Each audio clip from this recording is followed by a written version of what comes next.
I think that's just the start. Okay. I think we're good. Okay. I'm going to go ahead. Brad? Yep. I'm going to go ahead and start.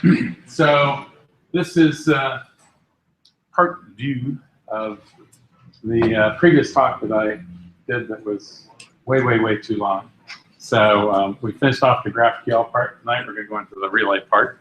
And so if you don't know anything about GraphQL, I'm going to do one slide again on it, and then you're probably going to be lost. So sorry. Let's see if this works. Yeah, it does work. So this slide I had on the last presentation, and basically GraphQL is a way of representing your data on your server largely as a graph that you can query using things called graph queries. The reasons that are good and everything are in the previous presentation, which is up on YouTube, and you can find it. So if you leave here confused tonight, you can always go back and watch that presentation, then turn around and come back to watch this one. But last time we were talking a little bit, they've got a little, Facebook has a Star Wars database that has things here that shows a graph and the different ways that things are connected. So Yeah. let's see here. Oh, it actually works. Yay. Anyway, GraphQL was invented first at Facebook. They eventually were working with it, and just GraphQL does not require Relay. What we're going to talk about here, Relay is a client-side part of this whole solution. GraphQL runs on your server, but you can just query it with standard REST calls and get the data back as JSON data. Relay is something that allows you to use it in a much more advanced and sophisticated way. Right now, Relay is being used in, I think, 3 of their native applications, the iOS Facebook Ad Manager and a couple other ones that regular Facebook users don't use, but people that are advertising use. It is not being used, as far as I understand right now, in the actual Facebook application online. And but this is my React. In case you haven't seen this, and actually I have to take this off because I'm burning up. So sorry. In which case you get to see. Anyone a fan of Doctor Who? Someone should be out there. Oh, you're okay. Go ahead.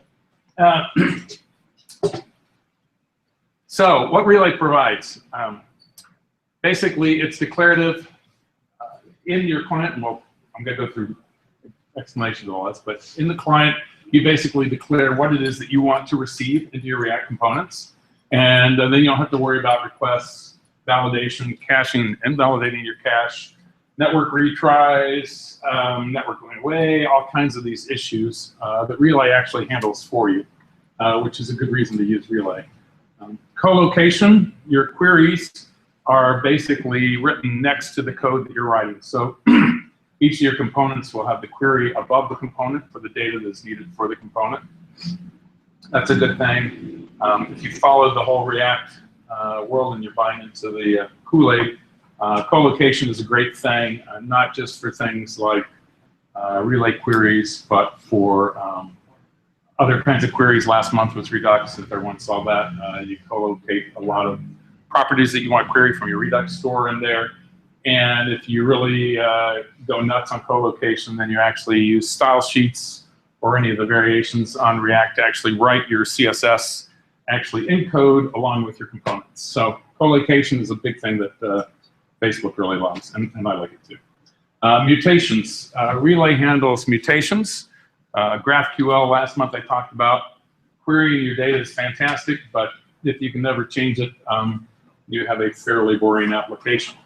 So you have to be able to do these mutations, which you can do through GraphQL and you can do through REST calls, but Relay actually has extra code in there to handle data consistency, making sure that the data that's in your local cache and the data that's on your server are always in sync.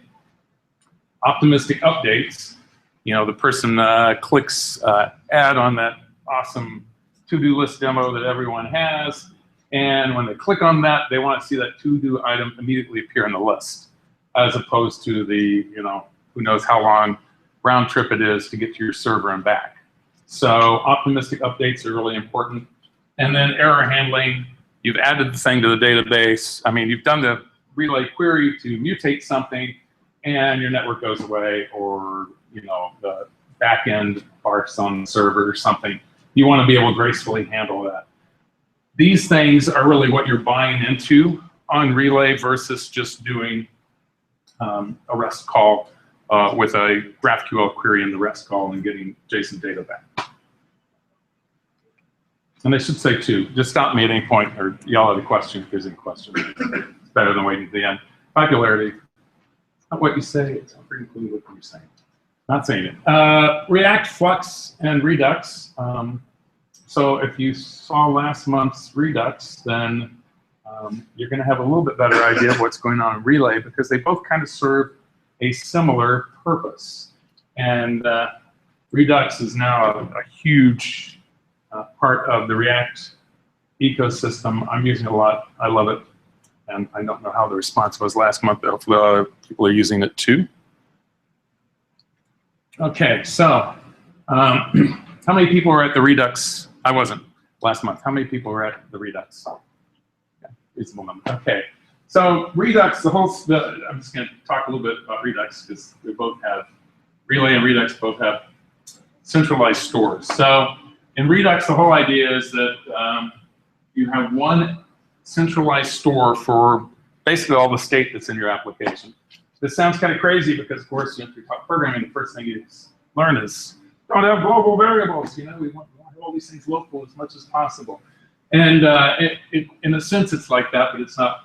It's a better way of doing it. The whole idea is that you have one store that state that's going to happen throughout your application is stored in, and that store is immutable. You don't actually touch that store or that data without going through a thing called actions.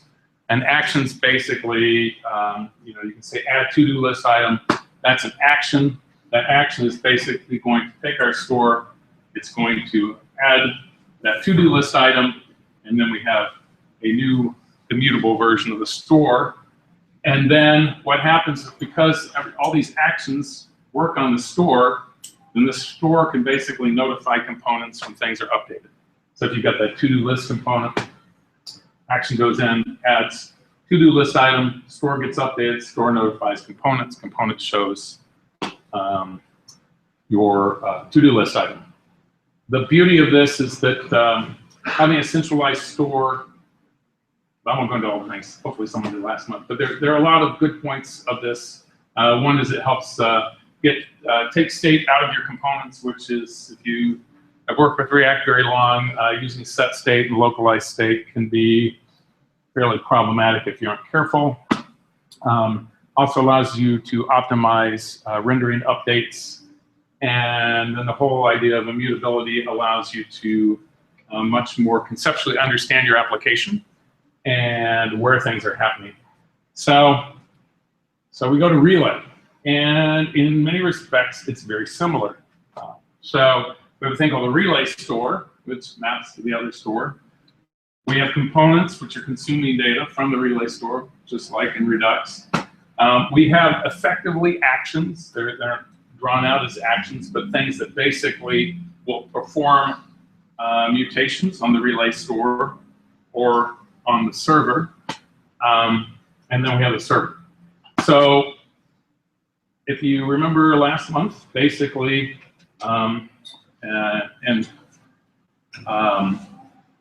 this month too, I guess. With the components with Relay, basically, we're going to make a GraphQL query.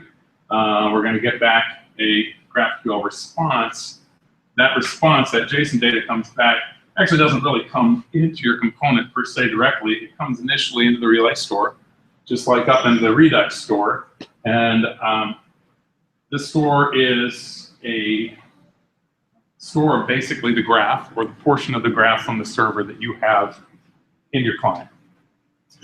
And it handles making sure that that graph gets updated. When that graph updates, then it notifies the components that are depending on parts of the graph, or the queries, that things have changed and the components update.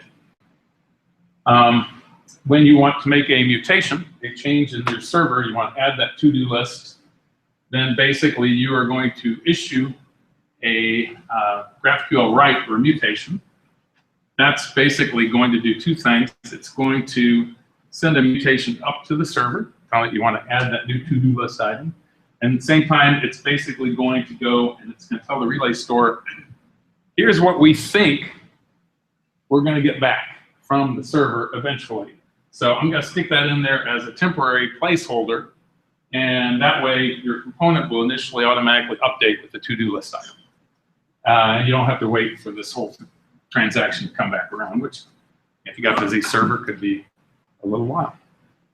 So in some respects, if you look at these guys, they are both very, very similar. So if you learn, the more you learn about Relay and Redux and how they kind of are similar, you'll get a little bit better understanding. The concepts are very similar as far as updating and immutability, a lot of these things that you want to learn about React. Okay, so follow along. So if you've got your laptops and you want to follow along, go here, and we're basically going to work through some examples. So doing is better than seeing typically. So I'll give everyone a couple minutes, 5 seconds or something like that. Yes? There's a kind of question for you. I saw, I'm sure I know the answer, but that's feeling. On your previous graph, you had the component making a GraphQL query to the server, and the server returning a GraphQL response. GraphQL response is a little portion of your GraphQL backend, right? A portion of your graph. Yes. And Relay has, like, as part of its client-side library, that will be Yes, yes. And it actually, the Relay store is actually basically cached, so that it actually comes in there, and then it comes into your component as well, but it makes sure that it basically does a bunch of consistencies. And then when you're trying to write something, say to your Relay store, it'll write something to a GraphQL object and then get passed through your server. Right. And you don't have to worry about like formatting it. Relay does all that stuff. Relay does all that stuff for you. And one of the more important parts, and I talked about that in a minute, is that not only does it send it off to the server, but like I said, it handles optimistic updates, which are really important. And they become more and more important these days because people want their UI very responsive. They want things they want their app to seem like it was immediate, even though it may not have been immediate. Yeah. Other thing it handles is error conditions, network retries. You know, people forget that you tried to get to the network, something went wrong, so you want to retry how many times. What if the data comes in out of order? There's a whole lot of things that Relay is happening under the hood that if you just do the REST calls yourself, you won't be getting any of that. And it's very tempting because Relay is a little bit daunting at first. And it's very tempting to just go, I'll just do REST calls. Get the JSON back, I'll handle it how I want. And then what you'll find after a handful of weeks is, oh man, I gotta handle network retries. Oh man, I gotta handle cache consistency. Oh, what happens if I want optimizing? You'll end up rewriting Relay, which has taken them a while, and it's a big chunk of code. So you can start with the rest, but I'd recommend that you really look at Relay if you're gonna do any serious GraphQL. So everyone up there? So what we're gonna do is I'm going to talk through a couple of these. So we're going to look at the first one at the top, because I don't actually have mine up now, but I will in a minute. There's actually several examples on the page there, if you went to that page. The first one is Hello World, because you have to do Hello World for everything. So if you're looking at the page itself, which I'll bring up in a minute for those who don't have their laptops, it's basically a little REPL for interactively working with Relay, so you can play around and learn. And I highly recommend that you play with this before you write any real code. And it's all kind of real time. Whenever you type anything, and it's also live updating in the browser. So what it actually gives you is it gives you 2 tabs, which you can see on the laptop. One is the schema and one is your components. And since you don't actually have a server that is actually running here, but we want to actually play with it as if we do have a server that's making Relay queries, then you can make a schema that is basically, it's just a big glob of JSON code that's going to pretend like it's a little database that, that Relay can query. So here's a schema, and if you remember anything from last month, so basically GraphQL is heavily typed, and that's the way that it's actually able to do all the wonderful things it does. So const greetings here, and all these things are in ES6, so you don't recognize a like lambdas or consts or whatever, just say things, I'll explain it. But so we've got a constant there, hello, hello world. We have a greetings type. The name is called greetings. This is important when you bring up GraphQL, which is the browser which allows you to look at your actual schema remotely. And then we have the fields that are on the greetings type. And the field we have one called hello, and its type is string. So you see that hello up there that tends to correspond. That is an actual type. Now we have our schema that says, what does our graph look like? So basically, we have a query, and you define queries and mutations separately in your schema. So this is a query that we're going to do. It means that the clients can ask something. We're going to call it query, which is really a bad name because then people think everything has a query, but it should be like hello world query or something. The schema itself has fields. On this fields as greetings. That greetings is a greetings type, back over to this guy. And then you've got this wonderful little function here called resolve. So what resolve does, anytime you make a query to the server, is basically anytime it gets a top-level query that it's actually running through GraphQL on the server, anytime it sees that data has come back, but there are pieces that are missing, then it will look down through your GraphQL schema and say, let's see if we can do a resolve. Let's see if we can resolve where this data is. Resolve is a Lambda function. You can have arguments in here. I can talk about that later. Basically says, I need to get the data for greetings. How do I get that? So basically, you're going to come back over to greetings, and you're just basically going to return hello world. So this string basically then gets handed back up into the query, and it gets turned into JSON, and it comes back over to the other side. These resolves are very important. They're a really important thing to learn about GraphQL and understanding Relay. Any of these resolves, and when you're trying to just play with GraphQL, these resolves can all be just synchronous JavaScript functions. But GraphQL also understands promises, so you can make these a thing that returns a promise, or if you're using ES6, you can do async calls, which are effectively functions returning promises still. And typically, in most real systems, you'd be making some sort of call that gets a promise back and goes and queries your database and whatnot. But for the purpose of this site, since we don't have a real server or anything, everything's synchronous, and it's just basically returning that back. So if you actually made a REST call to this, you don't have a server, you can't. You basically see that you get a piece of JSON that has hello, and then inside the hello, it's going to have hello world as your JSON. That's the schema part for the hello world that we're going to play with here. And this is your component type. Now, components part. And this is where we get into Relay. So we're going to look up here at the top. This is our hello component that's going to display our hello world. Hopefully, if you played with React at all, you'll understand this. This is basically props or mechanism for handing arguments down through your pseudo-DOM tree. And we're going to get the greetings off of the props that are handed down. We're going to pull off the hello out of the greetings. You saw earlier, we're going to return a piece of JSON that has greetings, and then inside hello, and then inside that hello world. So this right here just says braces are React's way of evaluating the hello. So it basically says take the hello string, expand it up, stick it in the heading level 1, and return it. And if you are a fan of React, you probably look at this and go, this could also be a stateless function. So talk about people have looked at React. That's a newer popular way where you can actually, if you have components that don't actually have any state, then you can just make them functions, a function that just takes props, and it returns some of the React DOM based on those props and no state. It turns out that when you start writing a lot of larger websites, that actually a ton of your components can be all stateless, and they're a lot easier to test and debug. Okay, so we've got our hello app component, and then we're going to come down here, and we're going to create a relay container. So by show of hands, who knows or understands what, and I'll explain in more detail, what higher order components or higher order functions are. Okay, only a couple, so I better talk about that.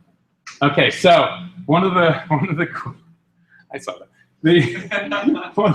One of the really fun things about React, and it's just a programming pattern. That's all it is. That got kind of, people got hooked on a year ago. I think React's only 2 years old anyway. Is what's called higher order components. And if you do any sort of taking any classes in functional programming, these would be called higher order functions. And basically, all that means is it's a function that takes a function and gives you back another function. So, you know, typical way of writing things is you get a function, you know, 2 + 3, it's called add, and it returns back an object. But higher order functions are very popular in functional programming languages, but you can use them just as well in JavaScript. So what's happening here is we're actually, this create container is actually a function, and this would actually be almost called a higher order class that is taking this class here, and it's basically going to wrap that class, that instance of that class, with some other code, which I'll get into, and then it's going to return that enhanced class. So what we're going to get back here is we've actually passed in the hello app here, and we're getting back hello app. It's a var. You should never name things the same thing in JavaScript. Don't do that. But Facebook did. Anyway, never do that. I see that in a lot of code. So what we've gotten back is a enhanced version of this component up here. So what happened? Well, we gave it this object here, which has what's called fragments in it. This right here is down here. Basically, I'll show you the fragments when we get into it, but fragments are the mechanisms by which you describe in your components what data you're interested in that you need to come down into your component. And that is all done by basically specifying, similar to the back end, the various fragments or things you want to retrieve from the back end. In this case, we've only got one, but we could have a lot of those. Right here, you may not be familiar with this construct here. This is a, what do you call it, string template literal, basically in ES6. So it's a cool way in ES6 where you can write strings, and if you use back quotes, then actually inside the strings you can use $ braces and evaluate functions or variables and come up with a new string. You've been programming JavaScript for a long time, you know, you usually do this thing plus thing to string plus backslash plus path to string plus, and you just create these things. This is a much more formalized way of creating complex strings. But a cool feature that came out of all of this is a thing called tagged template literals, I think is what they're called, I remember. And that allows you to basically put what is effectively a function at the front of one of these, and that function can kind of pre-process the string that's given to it and return another string. And a lot of people are using it. You can do some things within your JavaScript to create little mini languages if you want. If anyone has heard the term DSL, domain-specific languages, this is basically one of those. This relay is a little domain-specific language for describing the data that we want to get. Okay, hopefully that's clearer than mud. Yes. So QL is a function. GraphQL is well, it's a little bit trickier. So it is a function, but the way that Relay actually works with this is, in order to use Relay, you have to be using Babel. People use Babel. People, yes, yeah, okay, Babel. Okay, Babel's a Babel is a transpiler, is the word they like to call it, which takes JavaScript, typically in ES6, a version that may not actually run in the browser, and it turns it into ES5, ES3, or some ancient version that runs in all browsers. It also has a lot of other cool features to it with Babel that you can do. You can build plugins in Babel, and those plugins can go and they can actually look at the abstract syntax tree, the tree of basically that's defining your code, and it can do transformations on them. So in order to run Relay, you actually have to use a Babel plugin called Babel Relay plugin, I think, something like that. And basically what it does is it sits there, and on the front end of Babel, when it sees this guy here, and it sees that this is a function called Relay GraphQL, and it's got this tag template literal, that it basically can then say, you know what, I'm going to take this string that you handed me, and I'm actually going to turn it into another structure that I'm actually going to stick in with your Hello App component, and that structure is going to statically define all the data that I want to retrieve from the server. So, so what are you returning from that arrow function? From this function right here, what it's returning is basically internally in Babel. It's basically what it's returning is a structure without, take the Babel part out of it. This is effectively returning a structure, a static structure that describes the GraphQL query. So you want from the other side, but it's not a string. No, it's not a string. Because what they're trying to do is they're actually trying to, internally down in Relay, they basically have to go and do a lot more interesting things like look at your query, see if they already have the data, if the data is already coming in, we need to check things. So you need to do a lot more work. So the problem is you really don't want Relay inside your client to constantly be interpreting these things because it makes it really slow. So because it's basically a parse them and then turn them into it. So basically by using this plugin here, you can basically statically compile a very nice description of your GraphQL query. It's basically turning into a little AST. But then Relay itself can use that to, when it's making the query, to optimize the query. But you can just think of it as returning this blob of stuff, and that basically, it can be opaque to you. You don't have to worry about how it's done on the inside. Sort of makes sense? Okay. It might be clear as we're going. Keep asking questions. So what's in here, though, is that says we basically want to get some data. And part of the problem is on some of these, when you're reading through the GraphQL and the Relay stuff, they have this tendency to name things like greetings, greetings, greetings, greetings, greetings, greetings, greetings. And after a while, you're not sure if this greeting is the same as that greeting or that greeting. It can get very confusing. So look through a lot of other different sources of documentation, because I know when I first started out, I'm like, is that greetings? Do I have to name that the same thing as that thing? And do I have to name that? Because you don't know these things. It's not really clear. It'd be nicer if they changed the names of things that didn't have to be the same name, so that you wouldn't actually think you have to name everything greetings. Yeah, I could tell you that. I'll tell you a story about that later. So basically, this says that we're interested in a fragment is just basically a description of a chunk of data out of our query that we want to get. So this is basically saying a fragment on greetings. So basically, we always have to, in a fragment, we basically have to give it the type that we want to extract data from. So this is basically saying this is a fragment, this is a chunk of data we want to extract, and it's in the greetings type. That was what we defined in the schema back on the previous slide. And what's going to happen is, if you looked back one, let me go back one slide. That works. Yes, okay. So we have our greetings field here. So it's basically saying on this type here, greetings type, this is the type that's looking for here. It's basically saying on that type, we want to get hello. Now, one of the reasons for doing this static thing with Babel ahead of time is that it will actually go, when it's building your app, and it will look and say, they've requested hello on greetings. But what if you call this hello world instead? Well, hello world is actually not in our graph. Hello is, but not hello world. You'll get a compiler error that says you have requested hello world on greetings, and there's no such thing in your schema. It's really handy. When I just finished the last project I did, about halfway through it, we refactored the entire schema.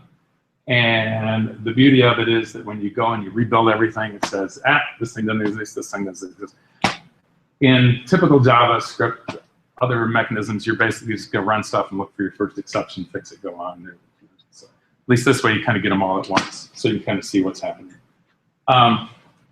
So that all has to do with the typing and the schema. And one thing that I didn't mention is that when you generate your server side and your schema with GraphQL, each time you build it, you'll actually create a schema.json file that basically is a flattened version of the schema. And that schema from your server side has to be provided over when you're building on your client side. And that's actually what the Babel plugin uses. It looks at your schema.json file to go and figure out if your queries are legitimate. Okay, so we've got this component, and it's wrapped in this relay container, which is going to do magical things for us with GraphQL. But then it gets a little bit more complicated because we actually have to have a route. So anyone who's used React, has anyone used React Router? 1, 2, 3, okay, 4 people there, yay. So React Router is a mechanism for, or any router, it's just a mechanism for basically mapping URLs or portions of URLs of queries into where things should go or who should be handling it. Right? I mean, routers exist in everything, Express and all kinds of things. React Router is one that has become very popular for React, and I highly recommend you look at it. But when they originally did Relay, they created their own router because React Router wasn't quite along where it was now. Because a lot of this started actually, it looks like a lot of this just came out from Facebook, but they've been using it for a couple of years. So when we wonder why they didn't use certain things, it's because they were actually ahead of everyone else and they couldn't. So basically we have to describe a route which is going to map our URL to basically some components to display. So up here, we're basically, so this is the first thing, this thing wraps that thing, this thing wraps that thing, this thing wraps that thing. So basically we're going to describe a route here, unique name, hello, and every route, you can think of this as the top level of your React DOM on any page that you're rendering. Basically, the route is the start at the top of any time you decide to do one of these renders. So what's going to happen here is we actually have to kick things off with Relay, we basically have to have a top-level query to kind of get things going because, as you'll see, one of the whole ideas is this co-location of queries with components. The other idea is composability, so that as we build this tree of components, that basically our queries get nested within, and Relay can use this to determine what it needs to query when it's going to go render your whole page. So you're going to run that. You're going to write your Gmail app, and it's going to have your list of emails and your list of folders and all these different things. These are all on one page, but we want to really extract all that data in one fell swoop from the server. So basically, when we come down, we build up our route, our top level.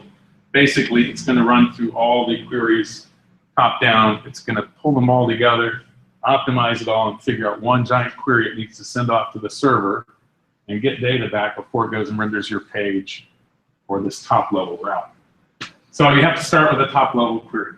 So this looks kind of similar over here. If you see, it's got the greetings going. Sometimes name these things differently. So we've got the Relay query language, Relay query language, same kind of thing. The difference in this one right here is that it takes an argument. Okay, these are Lambda functions. This one has no arguments. That one has an argument called component. I like to make my arguments lowercase first, but they don't sometimes. Basically, what's going to happen here is we're going to find the top level query. You remember a couple of things ago. This is the query part of the schema, so that's where the query matches the query before. Then we're going to name it greetings query. You name it what you want.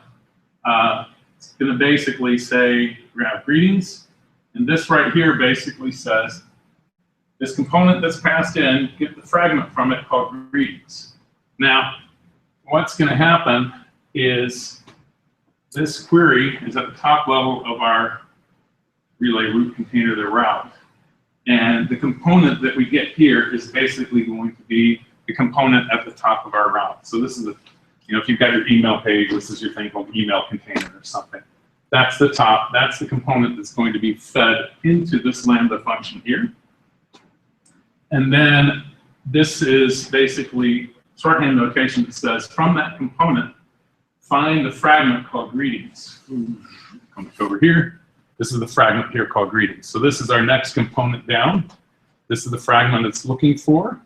And that's basically going to take this.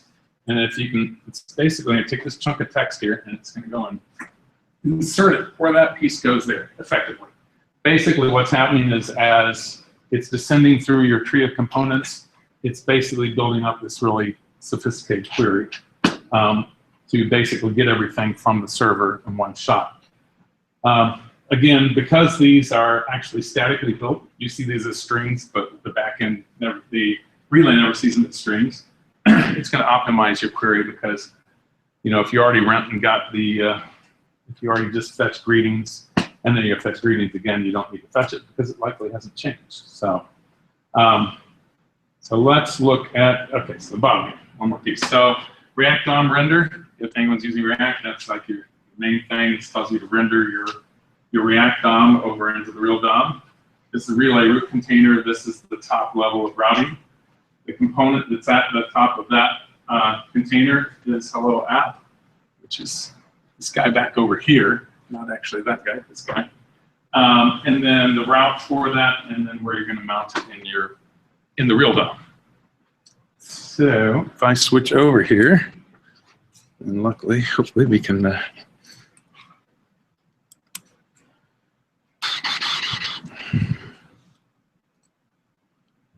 Oops. Let's see here how that doesn't work here. If I'm going to echo that, hang on a second.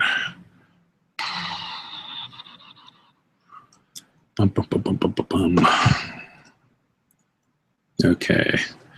So since I don't know how to mirror this, must be that way. Okay. So this is what most of you have your laptop up should be seeing. So basically, you get two tabs over here, and you can make these whatever you want in your. If you're playing around with this, just so that you know, there's no way to really save any of this.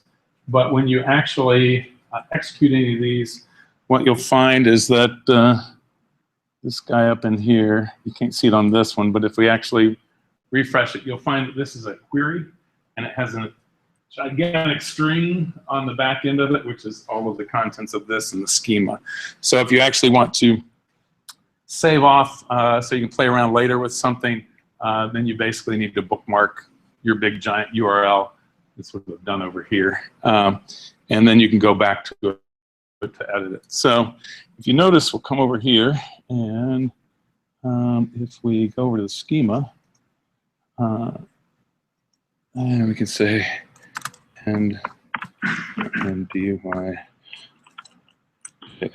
Okay, so the beauty is that this is all live and it's happening in real time. So it's updating, it's transpiling, and also updating everything.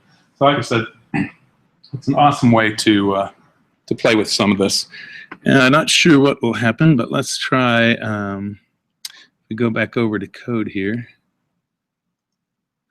This is fun because I'm actually looking at the Google desktop, which is that over around the internet, and then back to here. We come down here.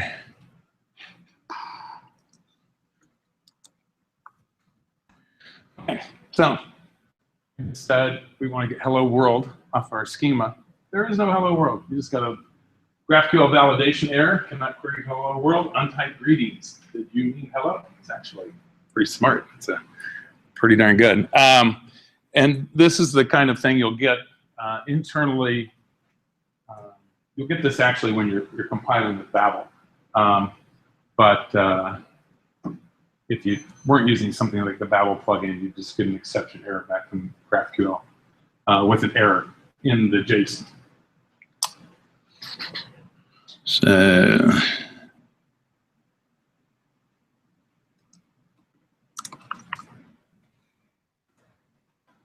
we're back again.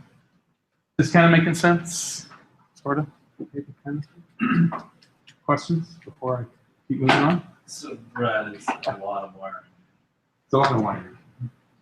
A lot of moving parts. I mean, a lot of is moving that parts, it? that's what I call it. What? Is that it? You just take this and you expand it, right? Yeah, we'll go deeper. Yeah, deeper levels of inception. Yeah.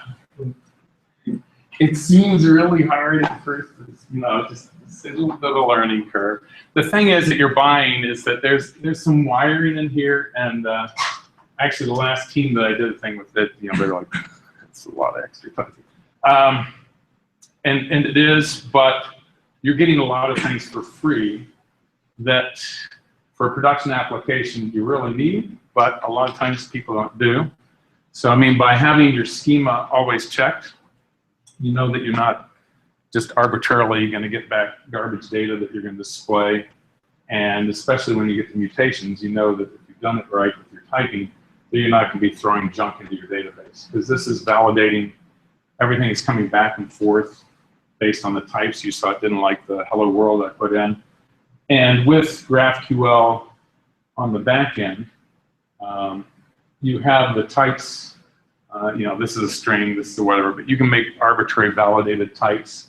So you can make one that's called, date that's between 5 years ago and now that, has blah, blah, blah, blah.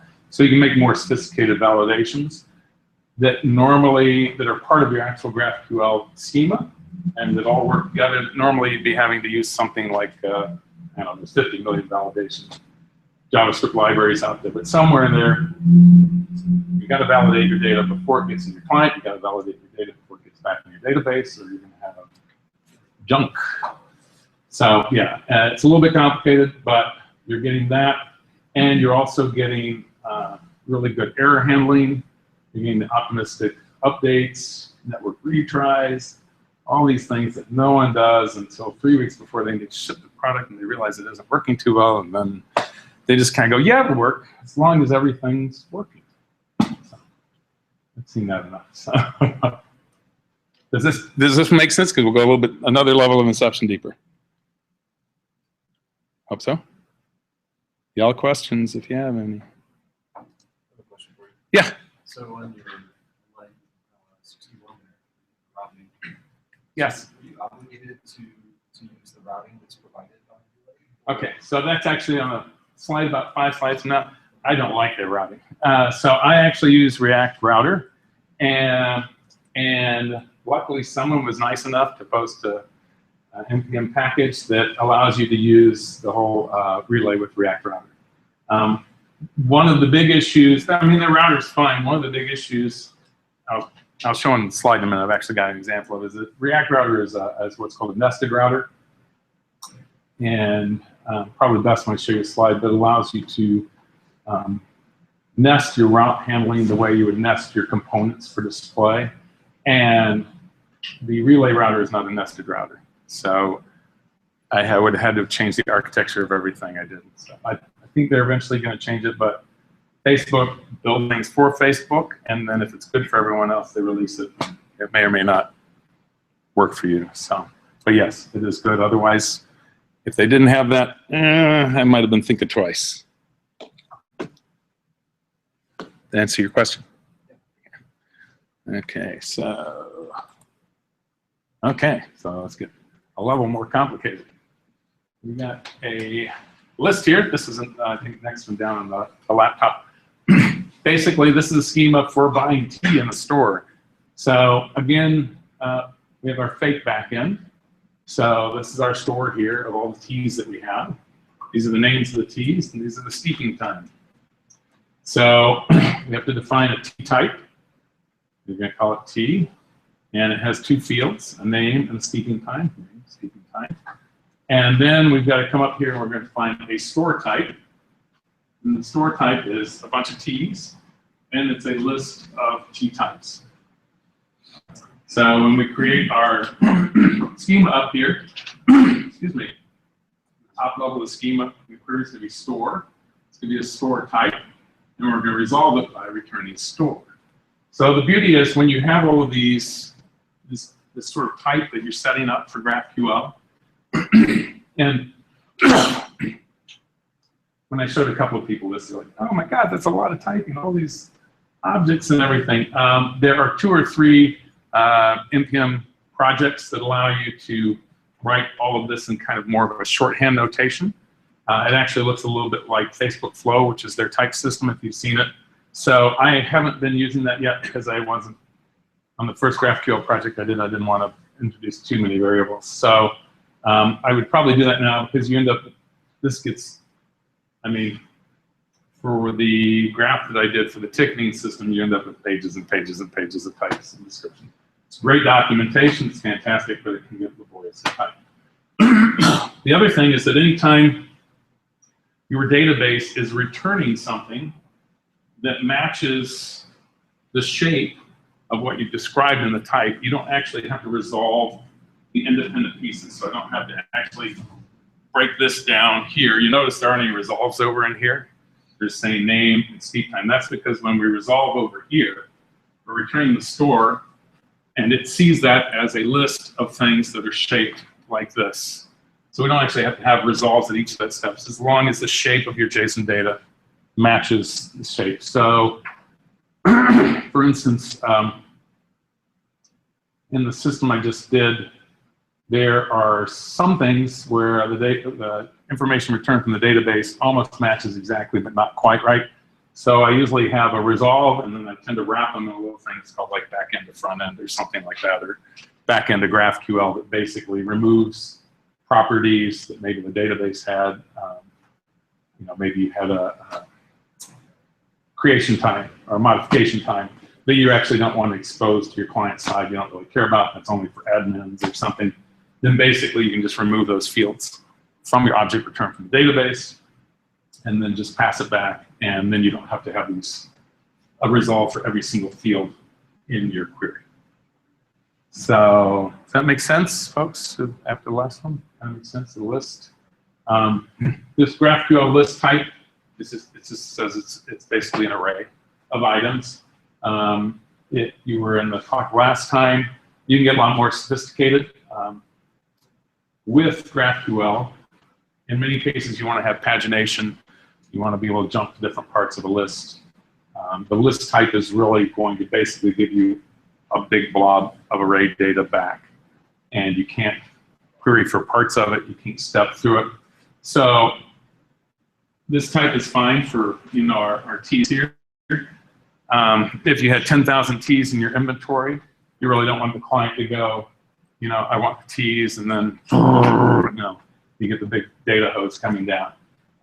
In that case, you might want to say, give me the first 10 T's, and then I'm going to step through and let them look through this great list of T's. That you have to use the node types and a few other things I described in the last episode of GraphQL, and it's a little bit more complicated. But when you're starting off, stick with GraphQL list. It's easier. Okay, so that's our schema for this. Now we're going to go over. There we go. And we're going to look at our components. So, and I just realized I put these in the opposite order the other time. So we're going to start over here. This is where that was started. So we've got a component here. That is our T that we're going to display. We're going to get this is our actual T, an individual T. So the props are the information that get passed down from component to component. So we're going to take the props. If you are not familiar with this notation here with the braces on the other side, that's ES6 as well. That's called the destructuring operation. And that says that this dot props That's the same as if you did var name equal this.props.t.name, var stepping time equal this.props.t.stepping time. It's basically a shorthand notation that allows you to pull things apart. It's very useful, and it's used all over the place in React. And you get that with Babel, similar React with Babel. We're going to return our JSX, our React DOM piece here.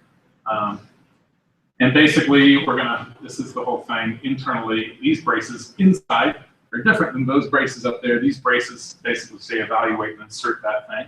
Let's put our name in here, emphasize this guy, give our steeping time in minutes. We're going to return that as a list item. If you're not too familiar with React, anytime you have lists or iterable items in your DOM, you basically have to have a key, which is unique for each item in that fragment, in that piece of JSX. React uses that for doing its diffing and its optimal update and everything. Those do need to be unique. Trips me up all the time. So we come back down here, and we're going to do this create container again, which is, again, this is going to wrap that. And it's going to give us an enhanced version back of that T component, which has all the relay goodness in it. And in that part right there, we're going to say we have a fragment called T, and on T, which previous slide we described a T type. On that T type, let's get the name and steeping time. Again, if we type those wrong, when we compile it, will tell us that's wrong. Okay, then we come up here, and we need another component, which is the T store, and that basically is going to return an unordered list, and we are going to, again, this is the evaluation in React. We're going to take the store that's a prop that's handed in. We're going to take all the T's in there. We're going to map across them, and we're going to hand back one of these T components. It's actually going to hand back one of these, not one of these, because we renamed them. And then we're going to take that T store, and we're going to wrap it in a hierarchy component. So T store here, and this is going to say, on the fragment on the store type that we had up there, we want to get the T's. Now, here's the important part, the next part. And this would actually look better if this brace was down here. The way we hierarchically compose fetching the data is similar to React, where this component is calling this component over here, and that's how you compose JSX and the React DOM. This component's relay query is composing this component's relay query. So basically what's going to happen is this guy is going to say, take this here, stick it right over in here. So basically, if we wanted to write this in a less functional or less nicely broken down way, we could have just taken this right here and basically inserted it in here, and we could have taken that and inserted up there and just expanded the whole thing out to this one component called T-store that has an unordered list with the list items in it. Because our JSON then in here would have the T's. It would be a list, and it would have the names and steeping time. So it's important, and I got tripped up on this a bit, that this composition is important because originally, for some reason, my brain got the idea that when I put things in here, it would automatically pass the data down here. It doesn't do that. So you actually have to basically pull in the fragments from the components over here and place them into the relay tree at the similar correct places as you would in your component tree. You're basically building a tree of components over here. This is basically building a tree of relay queries. So one of the interesting things, though, is you can have, you're allowed to have multiples of these. So basically, this is right here saying T get fragment. The way we get that fragment is it knows that's the class T and it pulls the fragment named T from there. If we had 10 other components, email, folders, list, whatever, we could put all those in there with multiple different things, and it's going to pull the data for each one of those from its corresponding inner relay component. So we go there, so this is consuming that. And then we come back up here, we're gonna make another route. And you'll see them at the routes are a lot easier with the React Relay, but we've got our name. The query is the store, T-store query. This is an arbitrary name. There's nothing particular anywhere with that. And then we're gonna get passed in the top level component, so the T-store. And on that component, we want to pull the fragment here. Just gonna pull the fragment here. So when this whole thing fires off, before it renders any of your components or renders your page, it's going to build this tree from this and this and this, and it's going to fetch that whole blob of data from the server. You have the ability, which I don't have any of these examples, to, there's a lot of sophistication allows you to say things like, that I could add into the rendering, so I could say if the query takes a long time, I can do a loading, loading ... spinner kind of thing, which could be the case. In this case, this is going to come back too quickly. You aren't having a problem. But if you had a server and you had an admin interface that was pulling in 1,000 orders or something like that, you typically want to show like a loading image, something like that. So let's go over here and switch back to here. And oops, did I do that right? Come back over here. Doesn't work too well. Mind you, I'm not working. There we go. If you save off your own URLs, like I was talking about earlier with the big strings, it'll give you this little box because they don't want you to do something nefarious in your browser. So you basically hit execute. I don't know why it would be that. And basically what we have is what we just showed. So we saw the unordered list, and this fetched the data from there. Again, we could go up and go over to schema. It's really hard to do. Background there. And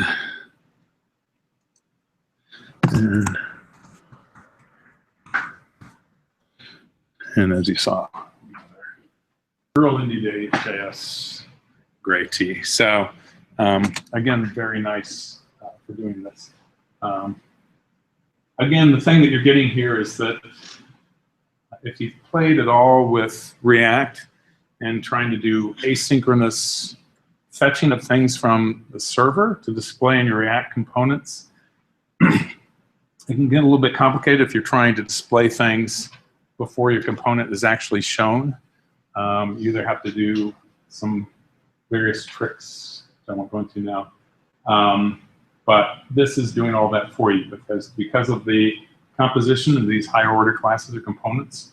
Basically, it is creating this tree of things it wants to fetch from the server, and it's going to fetch them before it ever renders any of your components. So you are guaranteed when your component shows up, well, semi-guaranteed. You can do a lazy fetch, which will give you the ability to say loading is going on, or you can just do a regular fetch, and basically your component will not render until it has all the data you need, which is convenient because then it's already been verified, it's already been validated. All your component has to do is display the data. It doesn't have to go and check that email is really an email, and T is really a T, and all that. Questions? Make sense? Yes?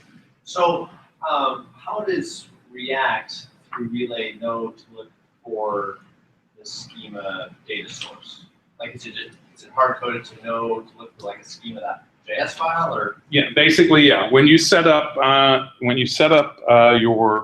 your build for this, you need to use Babel, and there's a Babel plugin, and basically you set the options on the Babel plugin. You tell it where your schema.json is, and the schema.json is produced when you're on your GraphQL on the server side. You run a command called something update schema. I have a big shell script called update schema. I can't remember what the actual command is, but it basically goes through and generates just the schema.json.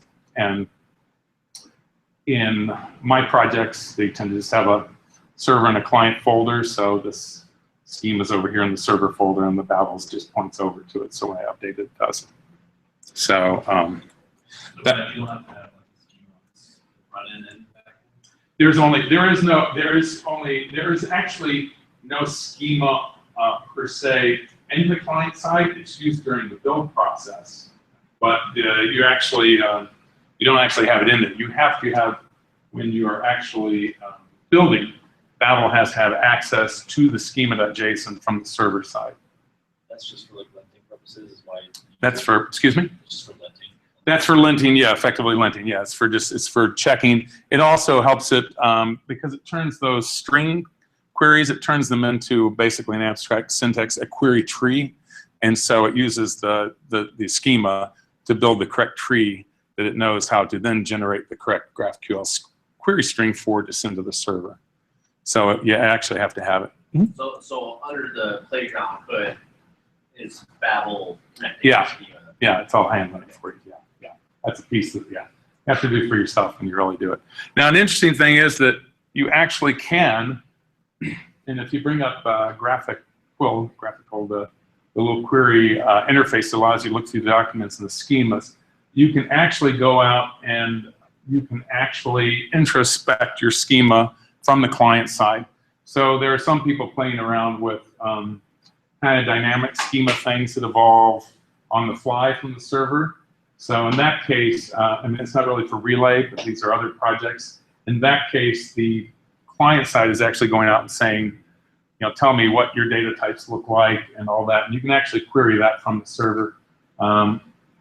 Typically, you want to turn some of those things off in a production environment. You don't want to expose too much information to people. And that's one of the reasons that they are doing it this way, is because they didn't want the transactional overhead of the client having to, when it first came up, it would have to go out and then hit the server and say, what's your schema, and then parse the schema. They basically were trying to get the overhead down as far as possible. So by doing this sort of static thing, it appears as if it's all doing it dynamically, but it's not. I take a sip of tea. Mm-hmm.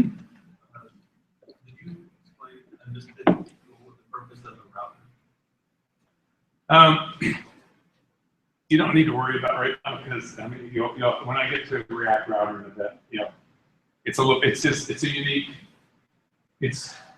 unique name that their router needs to basically describe the route. You have a similar thing in React router. I'll show you an example of one in a minute. So remind me when I get to that. Okay. We're good? Yep. Okay, so let me go back here.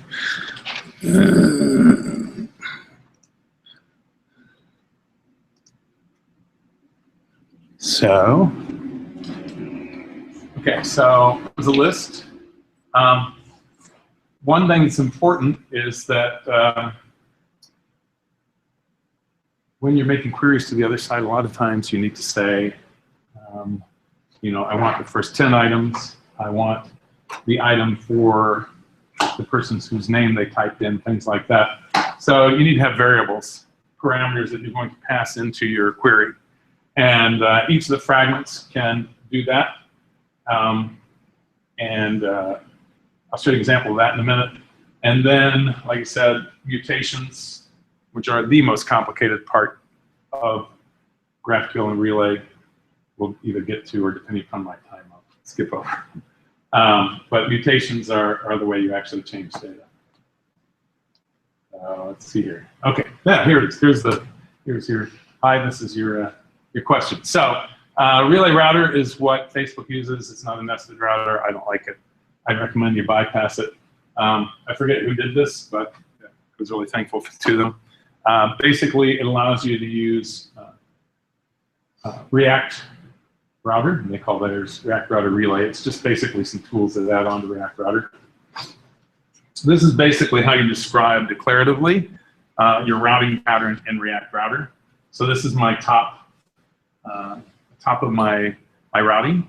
So if I've got a website, this is the thing that's going to hit first, because I've got slash in here. This is the component that's going to render first, and then I'll talk about that in a minute. That's for Relay.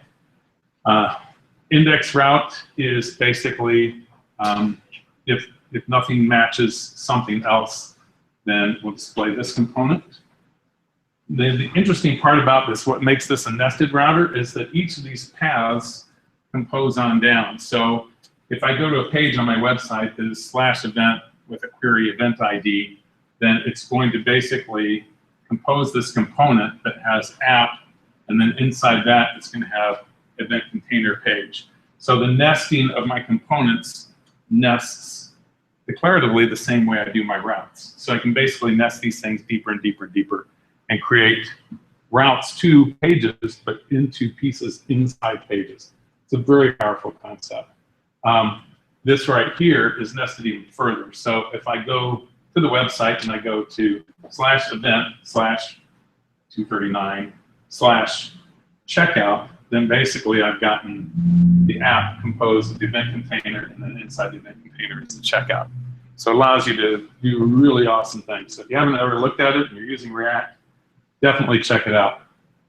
So what made it a lot easier is that they have modified this to work with Relay. So each of these queries at the end here is just your top level query that I showed earlier in the Relay route. This is the first thing that's going to be query-wise. If you look at this thing, in this system I did, everything's viewer queries.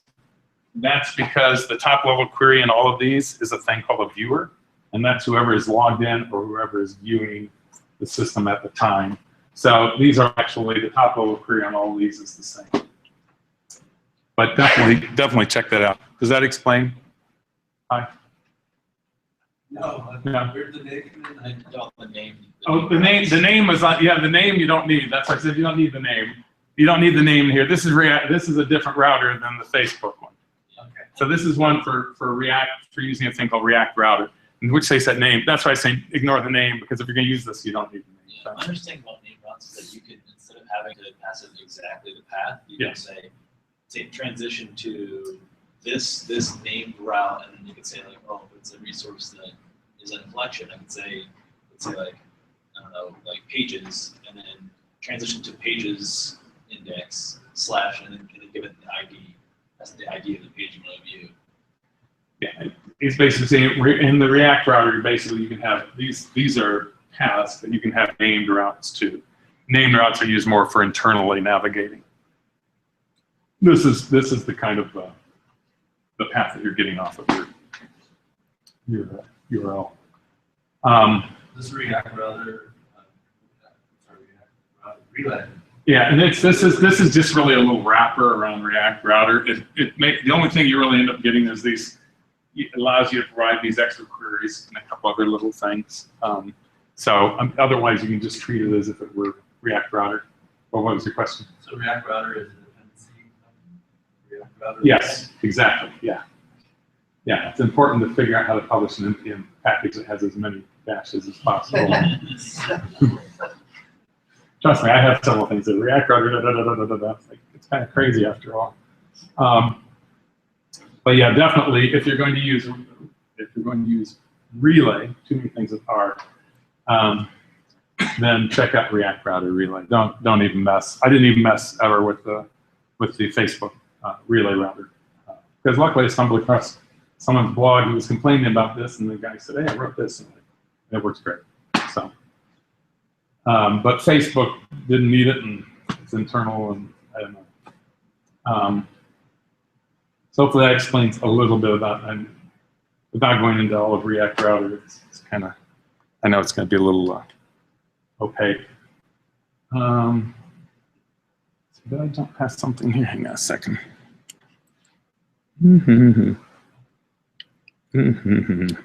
Hold on a second. I skip over. I did sort of, but we're not. Time-wise, we're going to go where we're at. Mutations, if you go to the site that everyone was on their laptops, there's a mutation example on there. Mutations are, it's taking me a while to figure it out, so trying to explain it is probably not the best thing. They're working on coming up with a simpler API for mutations. They came up with something that kind of handled everything. And it turns out that when you want to write a mutation, you write a lot of things that don't make a lot of sense. So hopefully they'll have that out shortly, the simpler API, and I'll probably look at that. But one of the things that I'll just briefly cover, other thing is subscriptions. So of course, real-time databases are a really big hot thing right now. You know, everyone wants to have their chat window on their social app so they can talk to other people, and someone types it updates real time.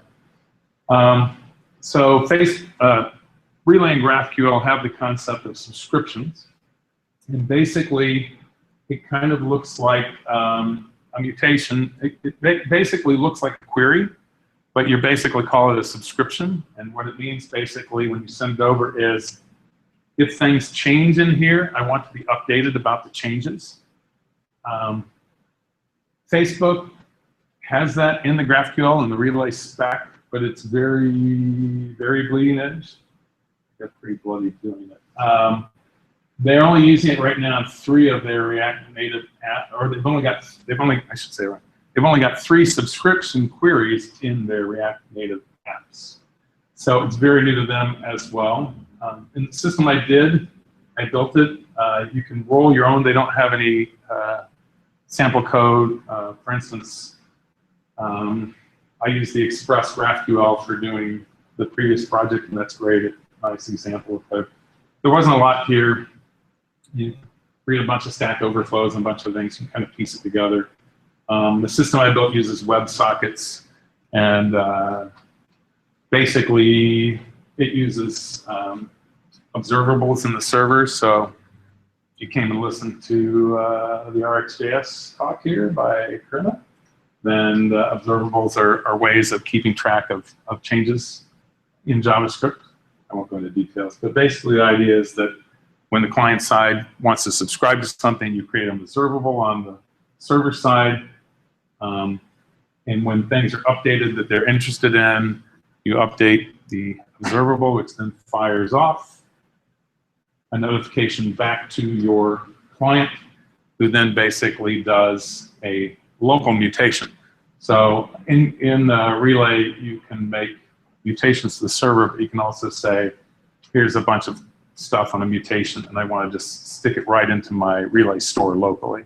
That's the way you update it. When you update your Relay store with your subscription, then it's just like Redux, that propagates to all your components, and all of your components update, see the updates. Another thing that's really useful, if you use React Router Relay,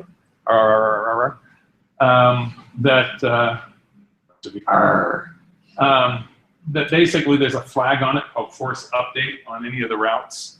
And what force update does is anytime you switch to a new route, it forces a new query to flush and re-update. So if you have things that don't need to be real time, but you want to make sure that when you move from one page to another, that the data is refreshed, then you put the force update in there. Otherwise, what will happen is that the Relay store is very efficient.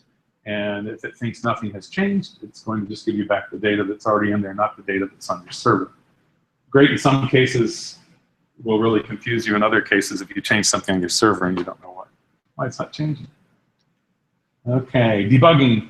They added in the latest version of Relay, they added a little thing that allows you to basically you can turn on a debugging thing in the console. You get a nice transactional view of your requests and the responses, so it makes it a lot easier to debug. I ended up using WebSockets. Relay allows you to use whatever kind of networking layer you want. By default, you use REST, but you can inject your own network layer, and they basically give you a little API that you need to conform to. So you create an object, and you pass that object in here, and then you're running on a different network. Network transport. Relay misunderstandings.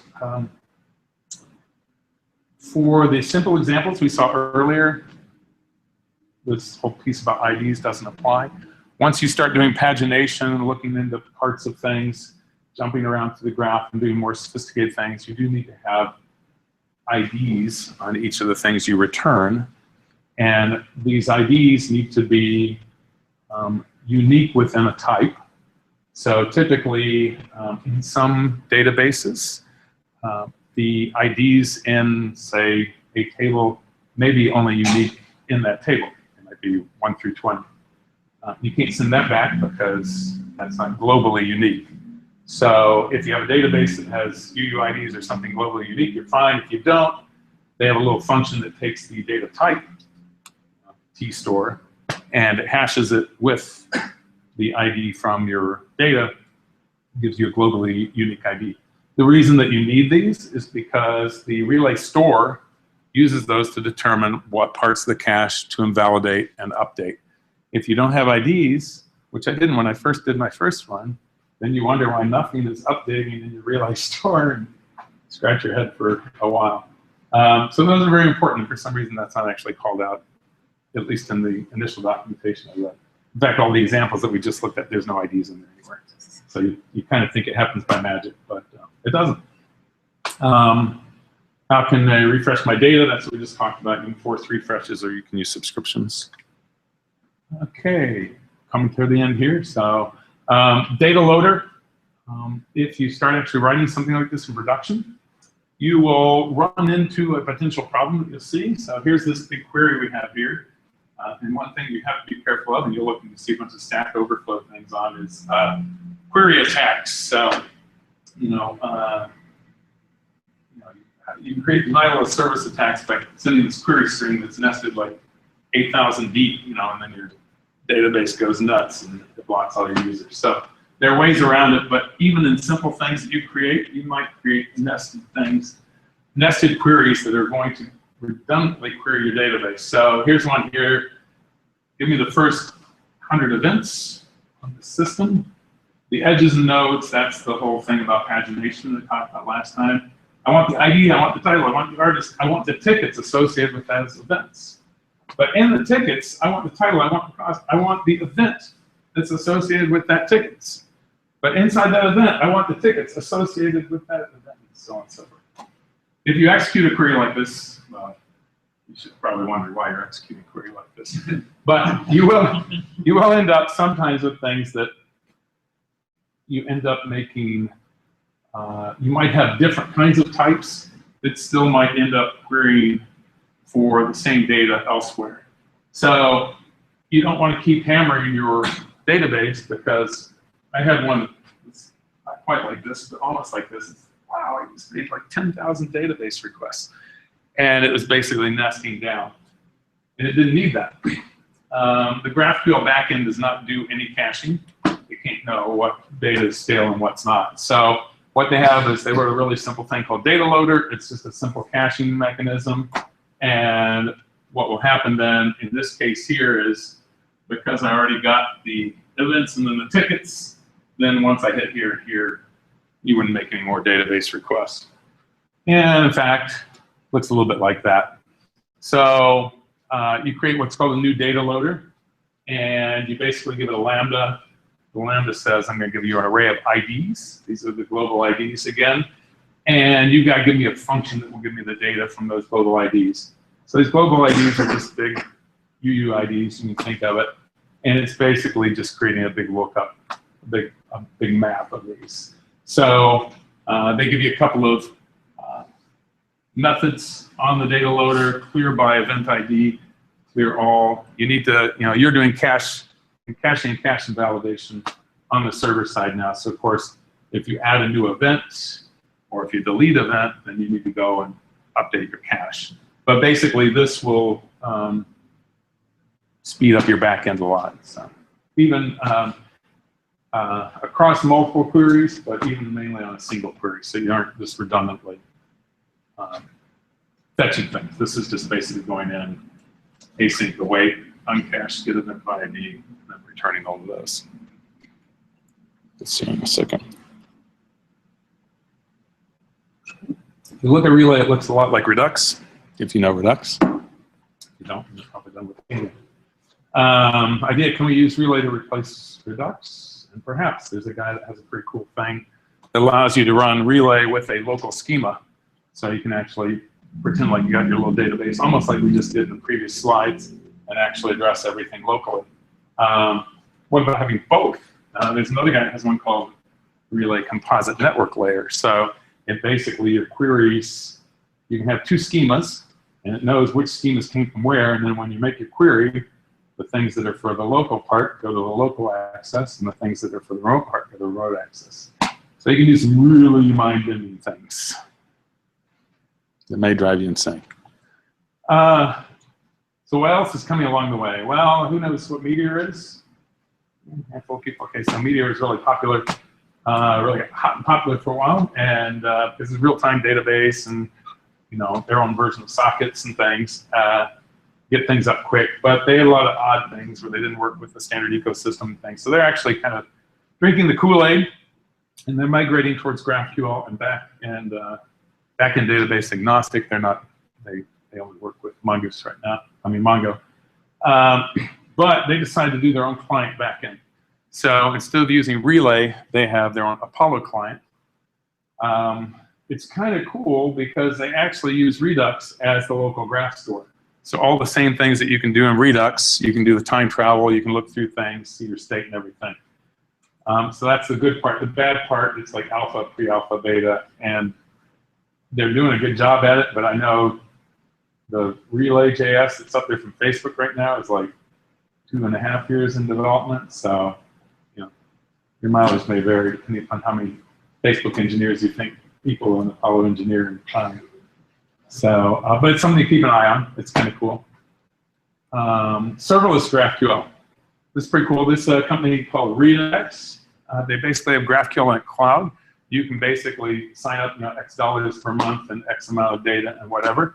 And you basically describe your schema, you upload your schema, and boom, you're up and running. So if you are looking to play with GraphQL, I think they've even got a free tier, and you actually want to play with the backend without getting into the backend, might check that out. The one thing they don't have is not any subscriptions, so there's no real-time updates, which is probably fine for 80% of things that are out there, but real-time is is the new orange, which is the new black, or something like that. So you probably want to look at things that go real time. AWS Lambda. Who knows what Lambda is in here? Okay, a couple of people. Okay. Just got to do a talk on Lambda. Lambda is pretty cool. Lambda is functions in the cloud, JavaScript functions in the cloud, essentially. It's a great way of building a massively scalable serverless systems. And in fact, someone has done a GraphQL version that runs on AWS Lambda. So it uses their DynamoDB, which is Amazon's big NoSQL database, and it's pretty slick without going into it. Basically, it allows you to have an infinitely scalable GraphQL system, so you get hit by CNN one day. You're going to be able to handle it all. You might get a big bill at the end of the month from AWS, but you're going to handle it. Google Cloud Functions. So they're about 6 months behind Amazon, but these are the equivalent of AWS Lambda. They're really neat because the whole idea is you basically have a function that is sort of stateless. If you remember when we talked about stateless components earlier, that you can spin off very quickly into the cloud, do things, it can call other things and spawn more functions. These things kind of get created, they run, and then they evaporate, and you can have zillions of them running up in the cloud. It's, this whole Lambda and sort of serverless microservice backends, I think, is where everything is going. So should really take a peek into it.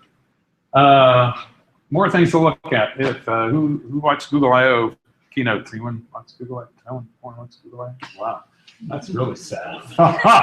Holy cow! You guys aren't watching enough TV.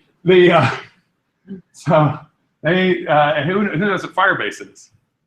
Okay, good handful of people. So Firebase is really cool, but Google kind of was like, I don't know. You kind of, Parse was the equivalent that Facebook had, and we saw it go down in flames, and so people are very scared to invest in it. But I highly recommend you look up the Google I/O Firebase YouTube videos. There's like 30 of them, and they have really upped their game. They're putting a ton of money behind it. It's really cheap and allows you to build giant scalable systems as well. And if you're not a big back-end person, it's a great way to build a front-end, back-end app without having a lot of back-end knowledge. RethinkDB, That was what I built the last product on, was Rethink, but Rethink has their own thing coming out, or group called Horizon. It's kind of the competitor to Apollo, so keep an eye on it. GraphQL Hub is a lot of fun to play with. These guys have basically taken all the REST APIs for Reddit, Hacker News, GitHub, Twitter, so on and so forth, and they've exposed them as GraphQL systems. So you can go and write your own little Twitter client and then query it all with GraphQL. Or you can go write your GitHub, Star Watcher or whatever, or your Hacker News Reader or whatever. It's a great way. It's free, and the schemas are there. You can look at all the documentation. Fantastic way to start playing around with GraphQL. Graffiti is another cool thing. A lot of people are into Mongo, and in particular, if you're using Mongoose, which is an ORM over Mongo. Then if you've already built your object description in Mongo, in Mongoose, Graffiti will take it, automatically consume it, and spit out all of that GraphQL goodness, the schemas, and all the resolves and all that. You don't have to do any of that, other than maybe going through and checking authenticated parts and stuff that you don't want people to get to. So if you're a big Mongo person, or in particular Mongoose, because you really have to have the schema there, you may want to look at Graffiti. Really quick way to get up and running. And this isn't the last one, so and the most dangerous weapon in Galaxy immediately point at face. This is a dangerous weapon. It's a complicated weapon. I think GraphQL and Relay are going to get a lot more traction. GraphQL right now is getting a lot more traction than Relay. There are Python backends, there are Ruby backends, there are Go backends. So there's all kinds of things that people use GraphQL with. Relay, GraphQL is a little bit of a learning curve. Relay is another notch up the hill. So I think it's probably worth it.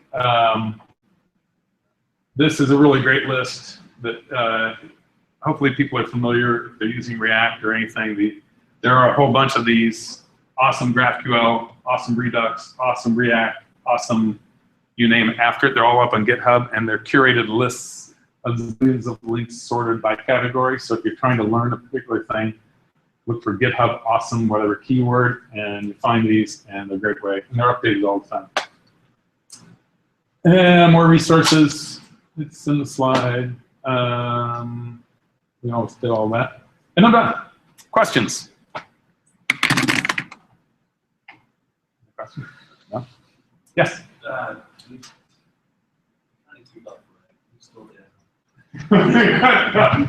don't know if you want to do all those things that you just taught me like the GraphQL.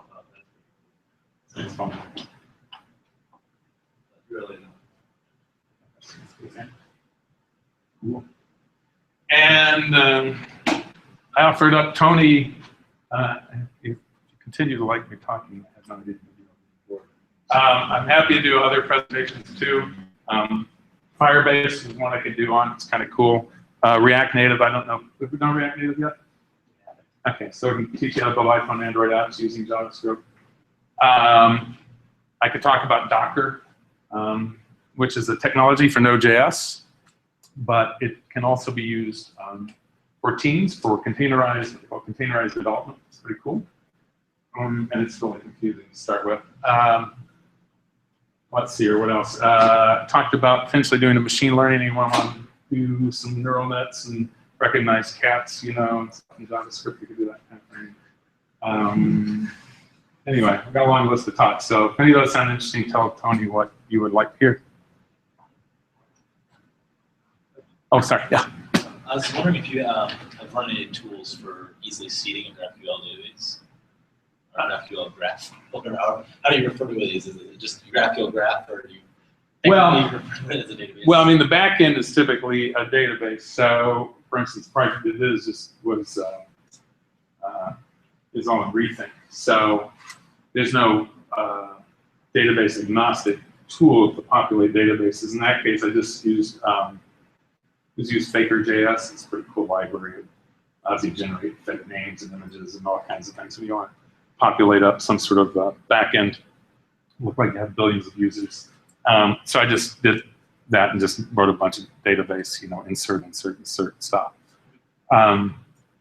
If you are experimenting on just the static schema without a real database, then you can just use Faker.js to generate a schema. as I was talking to Hai earlier, one of the nice things you can do when you're working with GraphQL is that GraphQL has the concept of what they call a context. If you're familiar with React, you're familiar with React contexts. So the React context is basically an object that gets passed down through the top of your React DOM tree. It gets passed down to all the components. So it's kind of a localized global. And Relay has, GraphQL has the same thing. So when I do the GraphQL talking to the backend, what you do is you create a backend wrapper for whatever your database is, and then you just create an API. So get the event by ID, get the number of tickets, whatever. You put that on that object, then you pass that quotes backend down through all of your GraphQL. And then you make calls on that. The beauty there then is if you want to, you can mock the backend and just pass down a backend that has a big, one of these static JavaScript things that we showed over here to allow you to do quick testing. So I was saying it was taking too long to do unit testing, bringing Mongo up and stuff. And so I was saying you can do that. So that answer. Yeah.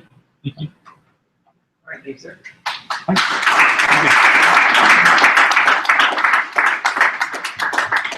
All right, guys, that's it. We hang out afterwards at Psalms. Are you going to hang out today? Yes. All right, so if you have more questions, that's what that's for. Next month, I don't think we have anything planned yet. Maybe